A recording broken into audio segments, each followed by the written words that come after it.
May 13 here, just a little update on the news of John Jones and Tom Aspinall, the rivalry that seems to be going back and forth over the past few months.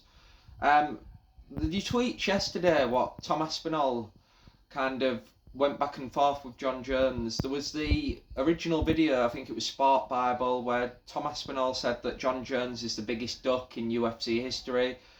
John Jones came back and brought up his manhood, the size, the colour of it. Tom Aspinall's response was interesting because John Jones said I would won more world titles than anyone, and specifically Tom Aspinall, and he'll never win any more, and that's all that matters.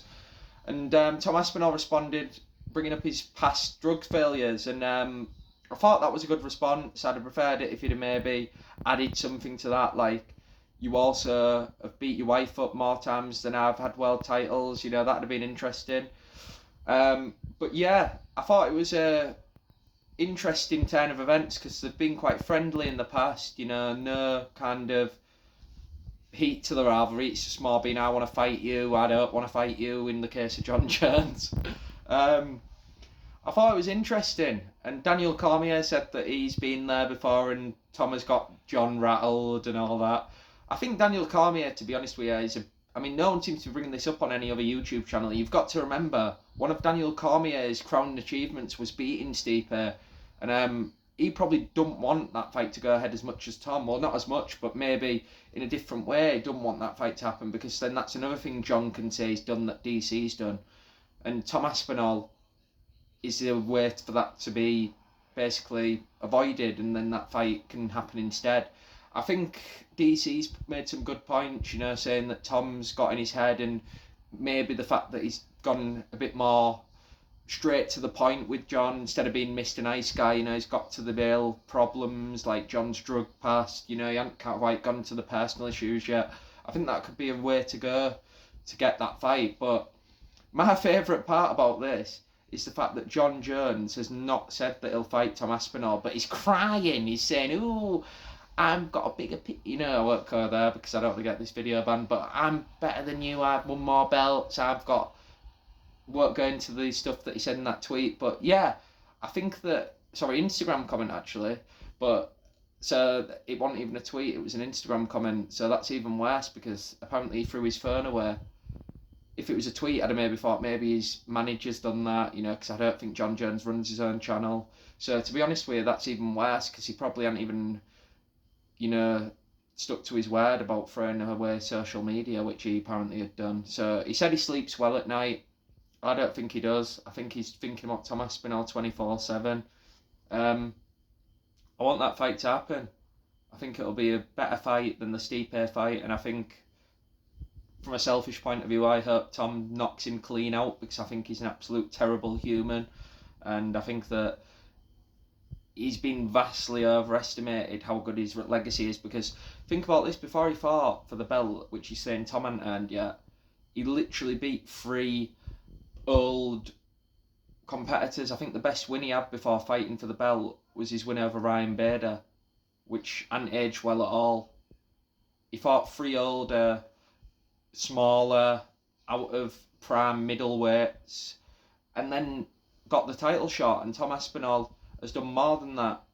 He's beaten Sergey Pavlovich in 1 round. Within 1 minute and 13 seconds, he's beaten Curtis Blades, I think, in a minute. I was at that fight, UFC Manchester.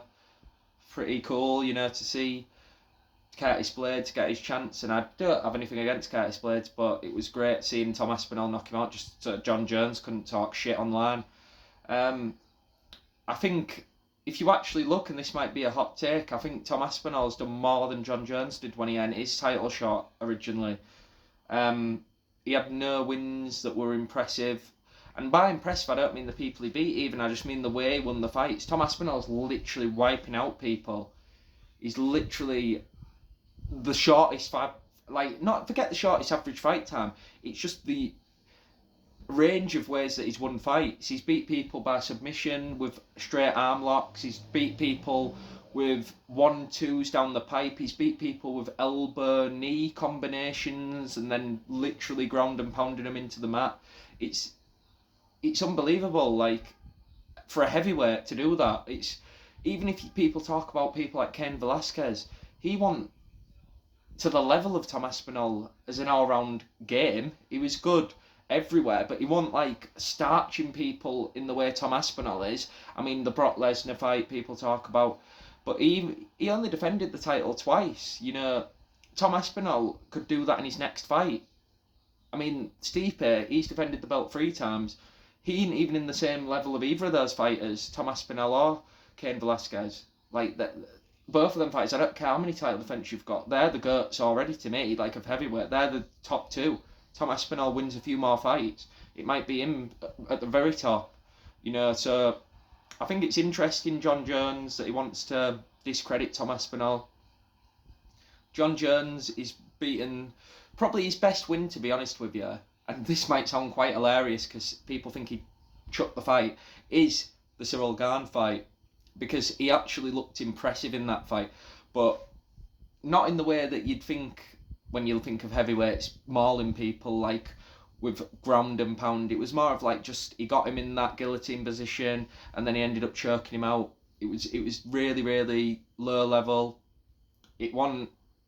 And I don't mean John Jones because he won the fight. I just mean Cyril Gane. He didn't have any grappling ability. Didn't have any kind of fight in him. He didn't look like he wanted to be there.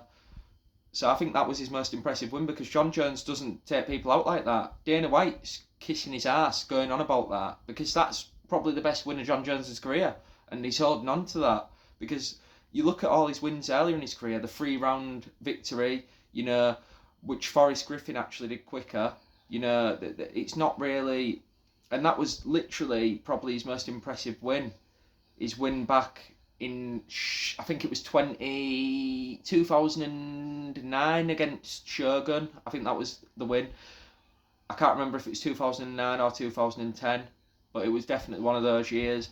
And I actually remember watching that fight back recently because I've been going on kind of a retro UFC haul. And the Forrest Griffin fight was actually more impressive because Forrest Griffin actually had a war with him. John Jones kind of like picked him apart in the early rounds and then beat him in the 3rd round in the same way, choking him out. And it wasn't like he did it in like a war or any kind of beat-down way. Forrest Griffin did it in like a dismantling, straight to the point, just beating him up. And John Jones just picked him apart, obliques, what he does, stayed smart. And people say that's why John Jones is the GOAT. But I think John Jones has won a lot of fights using that range. Like, that's part of my point, bringing this up. The reason I'm bringing up the difference between the way Forrest Griffin won that fight is because John Jones literally has used his reach to win fights. People don't bring that up enough. Like, he's literally never looked impressive against anyone his height, his size. Never. Like, Anthony Smith, you know, he's shorter than him. He's probably a similar, like, build. You know, he's quite stocky. John Jones has got more length, but they're both like probably similar builds. And he didn't look impressive in the Dominic Reyes fight. And when he has beaten people that maybe aren't in his level, like Anthony Smith, he's still not looked like a destroyer like Tom Aspinall has looked. Like beating people to oblivion and making them look like they don't even belong there. So yeah, just a rant about why I think John Jones is overrated. I'm not biased because Tom's British. You'll learn on this channel that a lot of the British fighters I don't actually like, and I'm here for the Germans. I'm actually a bit of a German, really, and we don't have any fighters in the UFC yet. Random comment. I'm quarter German, so yeah. I'm not British biased. I just don't like John Jones, and I think Tom Aspinall is probably one of the worst cases of being ducked in UFC history. Give your thoughts, and thanks for watching. Bye.